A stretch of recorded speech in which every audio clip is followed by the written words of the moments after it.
আচ্ছা, আজকে একটা জিনিস বেশ সংখ্যার ব্যাপার, সেটা হচ্ছে চারখানা জোড় সংখ্যার গুণফল পরপর পরপর হতে হবে। চারখানা জোড় সংখ্যার গুণফলের সঙ্গে যদি 16 যোগ করি তাহলে সেটা কিন্তু একটা পূর্ণ বর্গ সংখ্যা হবে, মানে তাকে বর্গমূল করা যাবে। সেটা হচ্ছে কি,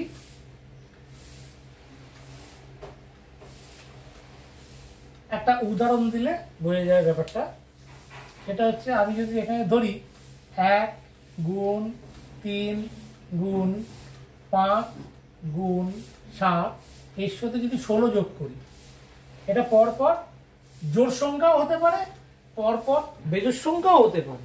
কিংবা যদি আমি 2 গুণ 4 গুণ 6 গুণ 8 তার সাথে 16 যোগ করলেও কিন্তু এটা পূর্ণবর্গ সংখ্যা হবে, মানে ওটাকে বর্গমূল করা যাবে।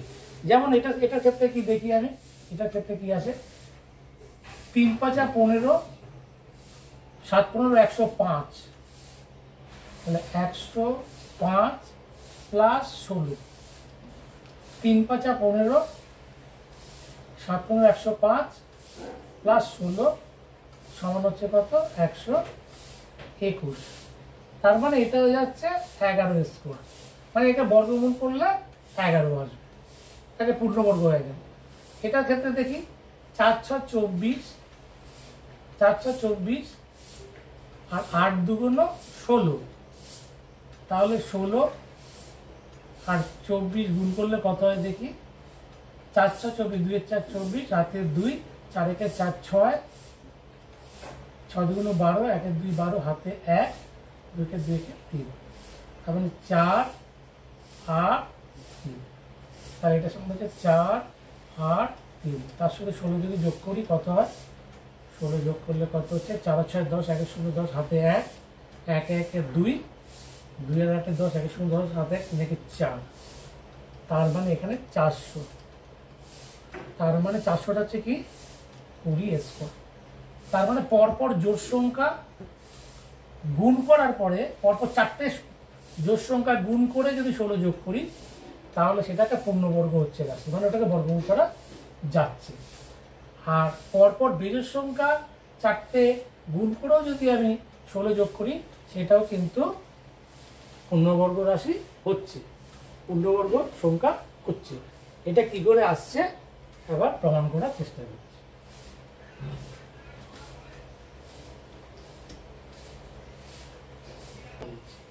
এখানে একটা জিনিস হচ্ছে কি, 1 2 3 4 5 6 7 এইগুলো হচ্ছে বেজোড় সংখ্যা, 1 3 5 7 এগুলো বেজোড় সংখ্যা।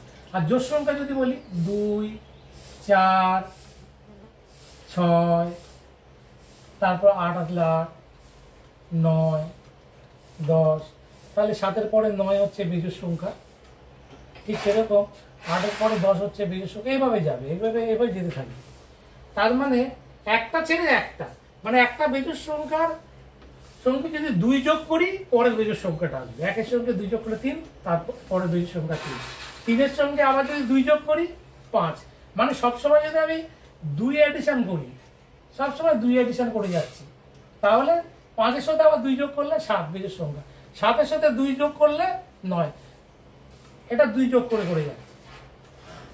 আবার যদি এদিকে দেখি 2 এর জোড় সংখ্যা, তাহলে 2 এর সাথেও যদি 2 যোগ করি 4, 4-এর সাথে 2 যোগ করলে 6, 6-এর সাথে 2 যোগ করলে 8, এরকম ভাবে যাচ্ছে।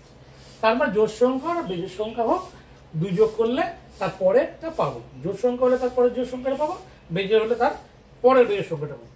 ওই জন্য জিনিসটাকে আমি সহজভাবে আনার জন্য বলছি, যদি প্রথম সংখ্যাটা যে জোড় হোক আর বেজোড় হোক x হয়, তাহলে পরের সংখ্যাগুলো কি হবে, প্রথম সংখ্যা যদি x হয় তাহলে পরের সংখ্যাটা হবে x প্লাস 2, তারপরের সংখ্যাটা কি হবে, আবার 2 যোগ, তাহলে x প্লাস 4, তারপরের সংখ্যাটা কি হবে, আবার 2 যোগ, তাহলে x প্লাস 6, পরপর 4টে সংখ্যা, এটা জোড় হলে সবটাই জোড় হবে, বেজোড় হলে সবটাই বেজোড় হবে। এক্ষেত্রে কত হবে দেখা যায়, তাহলে x গুণ x প্লাস 2 গুণ x প্লাস 4 গুণ এক্স প্লাস সিক্স। এর সঙ্গে যদি 16 যোগ করা যায়, 16 যদি যোগ করা যায়, ধরে নিচ্ছি কিছু আমি যোগ করছি না, এখন কি কন্ডিশন আসছে দেখবো, তারপর সেটা 16 হবে না অন্য কিছু হবে সেটা দেখছি। তাহলে এটা সমান কত হলো, এটা সমান কত হলো, এবার দেখা যাক প্রত্যেকটা গুণ করে দিই, এটা পরে আমি যোগ করে যাব, আগে দেখি কি কন্ডিশনটা দাঁড়ায়। আচ্ছা তাহলে এক্স এর সাথে এটা গুণ করি, এক্স এক্স প্লাস 6, এই দুটো, আর মধ্যে দুটো গুণ করি, আলাদা করে নিয়ে আসি, এক্স প্লাস 4। তার মানে এখানে কত হয়ে যাচ্ছে, এক্স স্কোয়ার প্লাস 6x, এটা। আর এখানে কত হয়ে যাচ্ছে, এক্স এর সাথে x, x square plus x এর সাথে 4, 4x, আবার 2 এর সাথে এক্স, 2x, 2 এর সাথে 4, 8। তাহলে এটা সমান হয়ে যাচ্ছে কত, এক্স স্কোয়ার প্লাস 6x, আর এখানে হয়ে যাচ্ছে কত,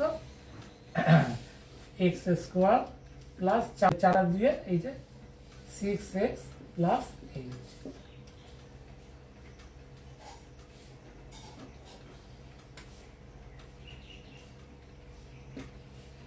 ধরি এক্স স্কোয়ার প্লাস 6x সমান পি, এটা ধরে নিই, ধরে নিলে কত হলো, এটা হচ্ছে পি, আর এখানে পি প্লাস 8। আচ্ছা এখন এটাকে ধরলে তাহলে x square plus 6x equal to P, তাহলে এই অংশটুকুকে আমি পি ধরলে তাহলে P plus 8 into P plus 8। এবারে এটা সমান কত হচ্ছে দেখি,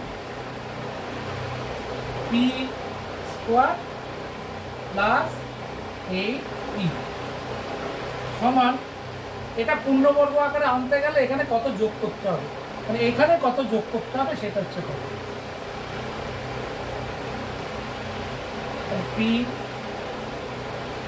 square plus 12, 2 into P into এখানে 8 আছে, তাহলে এখানে 4, 4 দুগুণ 8, 8।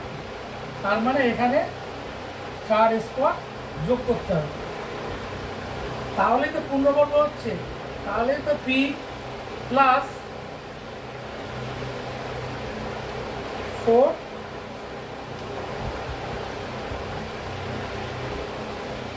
স্কোয়ার আসছে, পি প্লাস 4 স্কোয়ার আসছে।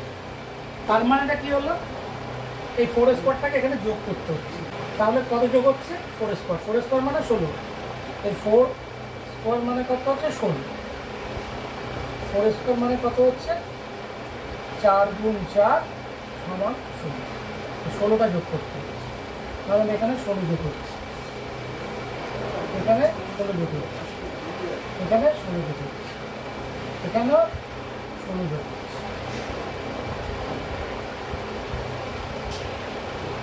এখানে 16 যোগ হচ্ছে, এখানে 16 যোগ হচ্ছে, তাহলে এই 4 স্কোয়ারটা যোগ হচ্ছে, এই 4 স্কোয়ারটা এখানে যোগ হচ্ছে, তাহলে বর্গ হলো।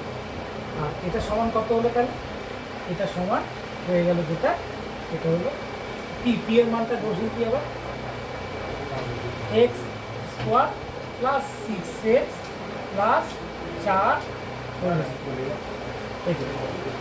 তার মানে এইটা হয়ে যাচ্ছে। এটা আসলে তো কি, এটা আসলে তো কি, এটাকে যদি একটুখানি ভেঙে নিই, তাহলে এখানে এক্স যদি কমন নিয়ে নিই,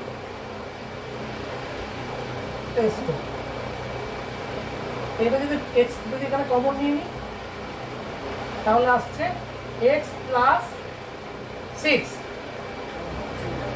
প্লাস 4 তার হোল স্কয়ার, এই জিনিসটা আসছে, এই জিনিসটা আসছে। তার এই জিনিসটা থেকে কি দেখা যাচ্ছে যে এটা পূর্ণবর্গ হচ্ছে, তাহলে একটা এক্স মানে প্রথম সংখ্যাটা, এই যে এখানে প্রথম সংখ্যাটা এক্স প্লাস 6, তারপরে শেষ সংখ্যা, প্রথম আর শেষ গুণ করতে হবে, তার সাথে 4 যোগ করতে হবে, তাহলে সেটার স্কোয়ার হয়ে যাবে। এখান থেকে আমরা কি পাচ্ছি, এই জিনিসটা। তার মানেটা কি হলো,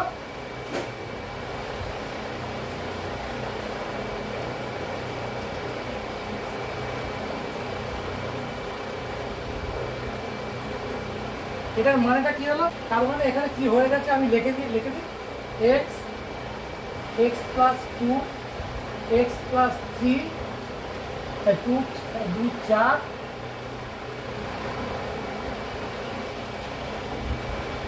এক্স প্লাস 6, এর সাথে যদি 16 যোগ করি এটা সমান হয়ে যাচ্ছে এক্স এক্স প্লাস 6 প্লাস, এটা হচ্ছে।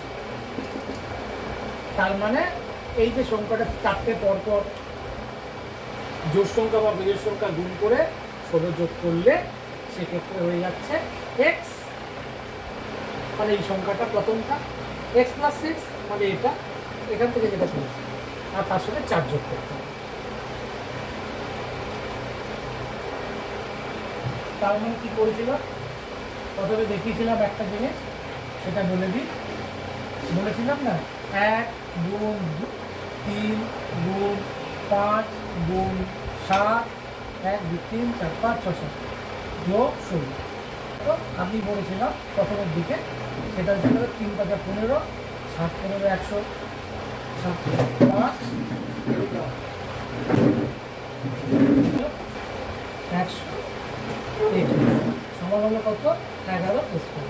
তার মানে 11 স্কোয়ারটা কি, 11 স্কোয়ারটা হচ্ছে 1 আর 7, এই যে প্রথমটা আর 7টা, 1 গুণ 7 যোগ 4, 1 গুণ 7 যোগ 4, তার প্রথমটা শেষেরটা গুণ করে 4 যোগ করি, সেটার স্কোয়ার সংখ্যা সমান হবে। যেমন আমি যে কোনো একখানা, হয়তো এখানে বলা হলো 26 গুণ 28 গুণ একটা ছেড়ে 30 গুণ 32, এর সাথে যদি 16 যোগ করি এটা সমান কত হবে, 26 7 28 30 32, তাহলে এটা যোগ করলে কত হবে, এটা যোগ করলে হবে 26 গুণ 32 যোগ 4,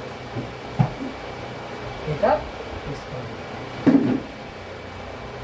এটাই বলতে চাইছি।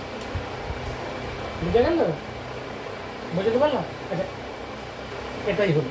এর পরের অধ্যায়ে দেখাবো যে দুটো ছেড়ে ছেড়ে না হয়, যদি 3টে ছেড়ে ছেড়ে হয় কিংবা 4টে ছেড়ে ছেড়ে হয়, সেক্ষেত্রে ফর্মুলাটা কীরকম হয়, এটা নিয়ে পরে আলোচনা করবো।